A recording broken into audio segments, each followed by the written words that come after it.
నమస్కారం. జిల్లా పరిషత్ ఉన్నత పాఠశాల రొంపివలస, పాతపట్నం మండలం, శ్రీకాకుళం జిల్లా. మన తెలుగు మన సౌరభంకి స్వాగతం.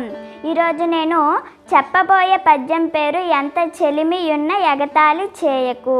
దీనిని రచించిన వారు నార్ల చిరంజీవి. ఎంత చెలిమియున్న ఎగతాళి చేయకు, సరసమంతనంత విరసమగును. మాట జారేనేమి మరి తీసుకోలేము, తెలిసి మెలగవయ్య తెలుగు బిడ్డ. భావం: ఎంత స్నేహితులైనా వారిని వేళాకోళం చేయకూడదు.